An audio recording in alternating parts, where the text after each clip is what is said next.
여기 있는 사람 악인들의 길을 따르지 아니하며 죄인들의 길에 서지 아니하고 오만한 자들의 자리에 앉지 아니하고 오직 여호와의 율법을 즐거워하여 그의 율법을 주야로 묵상하는 자들아. 은혜의 하나님 감사합니다.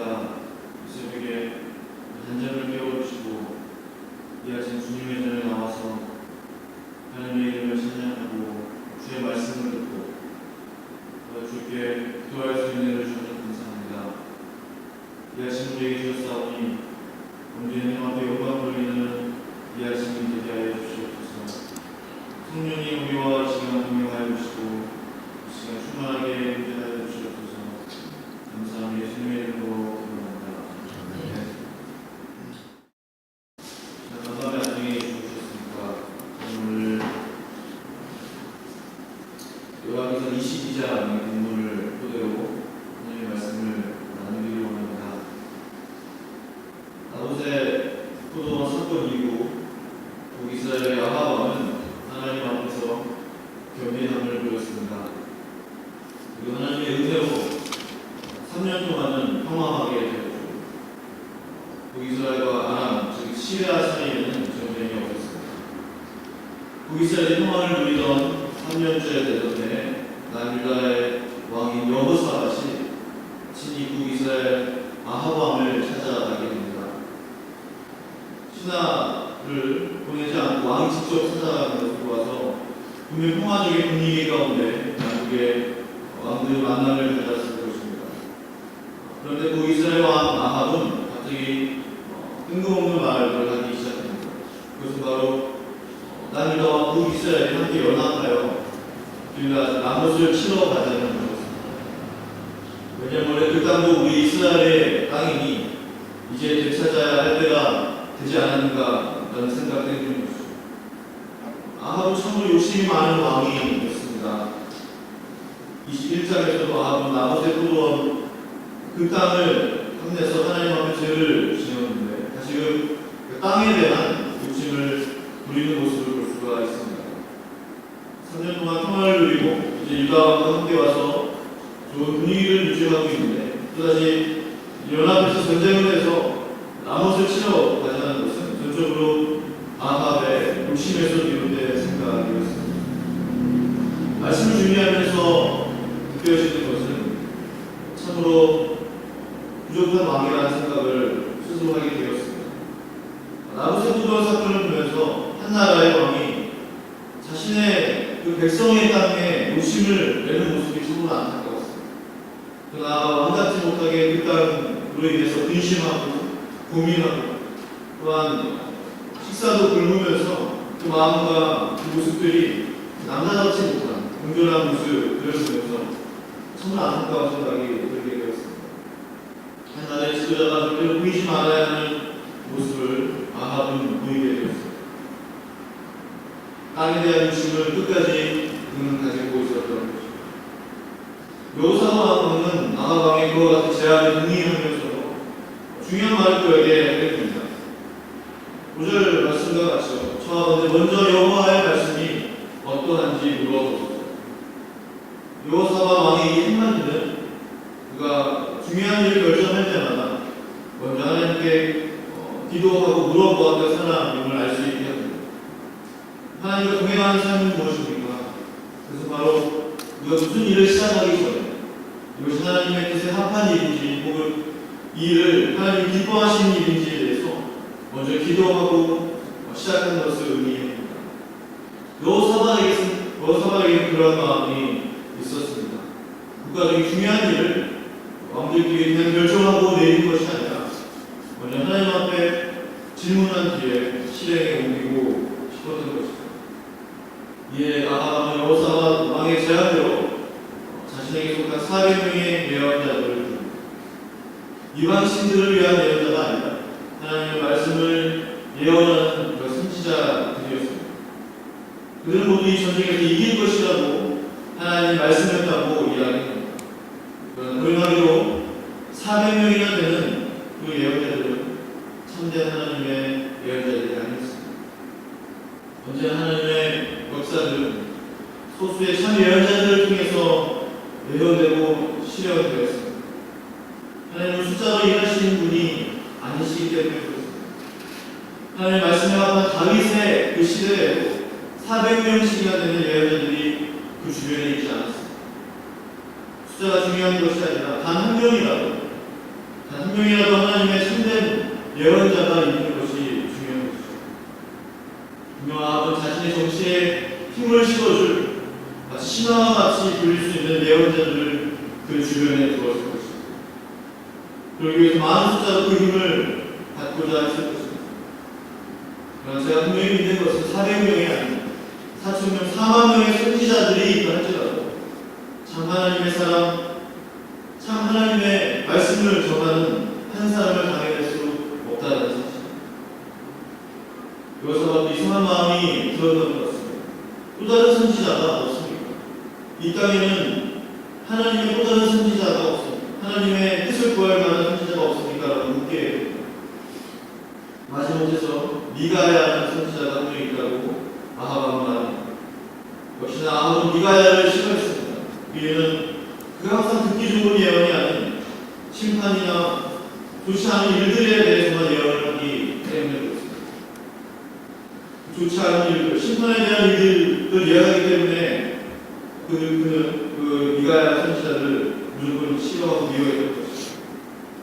사실 그것은 하나님의 말씀이셨습니다. 그러기에 미가야는 하나님의 말씀 그대로 증거할 수밖에 없었던 것이죠. 미가야가 이제 왕 앞에 나오게 되었습니다. 미가야를 데리고 오신 말이 당신도 다른 예언자들처럼 이 전쟁에서 승리하게 될 것을 예언하라 라고 강요하게 됩니다. 그러나 14절에서 미가야는 다음과 같이 말합니다. 나는 하나님이 말씀하신 것만을 예언합니다. 나는 하나님이 말씀하신 것만을 말합니다 라고 이야기합니다. 어찌 보면 지금 이 시대는 하나님이 말씀하신 것만을 말하는 사람이 부족한 때인 것 같습니다. 또한 하나님이 말씀하지 않았는데 말하는 사람이 넘쳐나는 때인 것 같습니다. 400명이 되는 사람들이 같은 말을 할지라도 하나님이 그렇지 않다고 말할 수 있는 그 믿음의 용기가 부족한 시대인 것 같습니다. 하나님의 말씀의 공의와 그 권위를 너무 쉽게 저버리는 400명과 같은 그러한 예언자들이 많은 때라는 생각을 합니다. 미가야는 마지막 이 전쟁에서 승리하게 될 것이다라고 처음에 이야기하게 됩니다. 그러나 바로 아합은 그가 거짓말을 하고 있다는 것을 알게 됩니다. 진실을 말하라 라고 하자 이어서 하나님이 말씀하신 것을 그 모든 사람들 앞에서 이야기하게 됩니다. 그것은 참으로 두렵고 떨리는 예언이었습니다.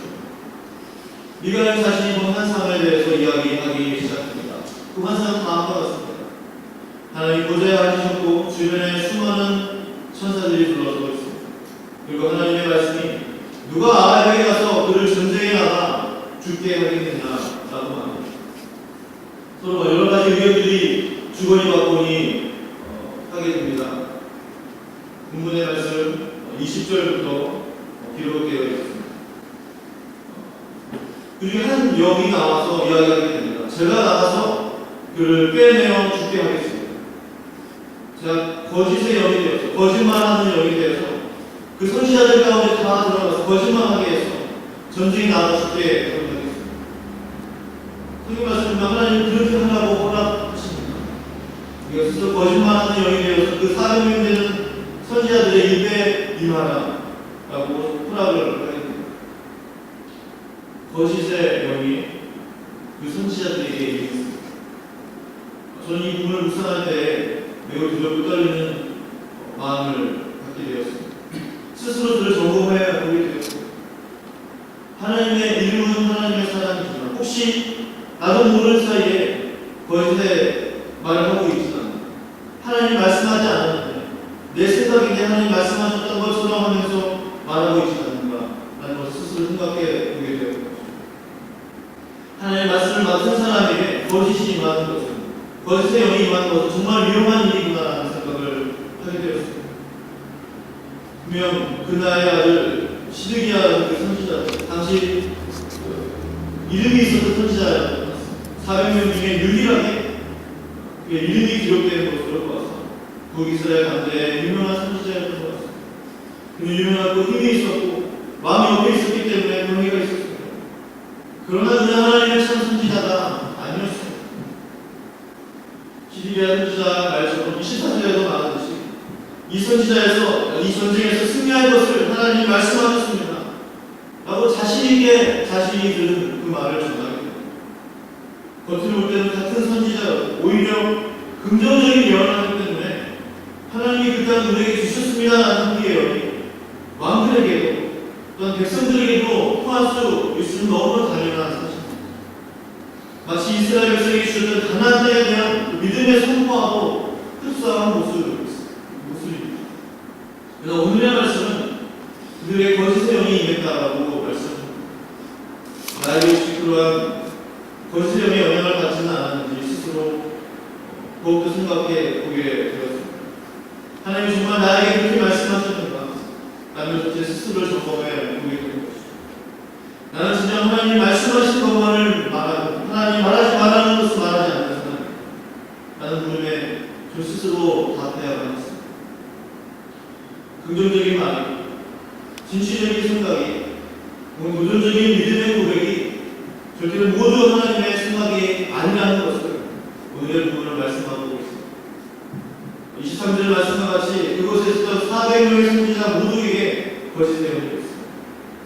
그것을 아는 사람, 그것이 하나님으로부터 온 것이 아니라는 것을 알았던 사람은 바로 단 한 사람, 그들 중에 단 한 사람 미가야 선지자가 뿐이었던 것입니다. 결국 아마 그 전쟁에서 죽임을 당하게 되었는데 한사들 말씀과 같이 상대편 눈이 무심코 당긴 그 화살에 또한 그 무심코 당긴 그 화살이 그 갑옷의 가슴망이 이음새 사이에 정확하게 들어가 박힌 것을 볼 수가 있습니다. 이것은 절대 우연이 아니었습니다. 하나님의 정확하면서도 분명한 심판을 볼 수 있는 장면입니다. 말씀을 마무리하면서 다시 한번 하나님이 우리에게 주신 말씀을 생각해 보고 싶습니다. 저는 스스로 이 말씀을 묵상하면서 그 어떠한 핍박과 고난과 환난이 온다 할지라도 미가야와 같이 하나님의 진리와 정의만을 말하는 하나님의 사람이 되어야 되겠다는 결단을 하게 되었습니다. 400명이 다 그렇다고 얘기한다 할지라도 하나님이 그렇다고 말씀하지 않았다면 그걸 잘 쓴다고 말할 수 있는 하나님의 은혜 주는 사람이 되어야 되겠다는 결단을 하게 되었습니다.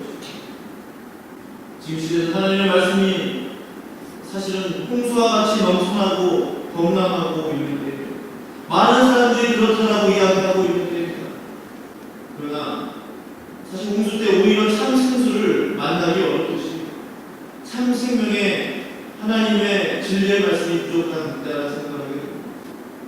이럴 때 우리가 어떻게 기도하며 우리의 믿음을 지켜나가야 할까요? 하나님 앞에 순수함을 잃지 않게 해주십시오. 하나님의 진리만을 믿고 묵상하고 전하게 해주십시오. 또 하나님의 그 성령에 민감하게 반응할 수 있게 해주십시오. 또 오직 하나님만을 사람의 말을 듣는 것이 아니라 오직 하나님만을 경외할 수 있게 해주십시오. 하는 기도들이 우리 마음 가운데 필요한 생각입니다. 이런 기도들을 올려드립니다. 분명 우리 모두는 미가와 같이 하나님 편에서는 신실한 하나님의 사람들이 다 될 줄로 믿습니다. 함께 기도하시겠습니다. 돌아가신 아버지 하나님 감사합니다.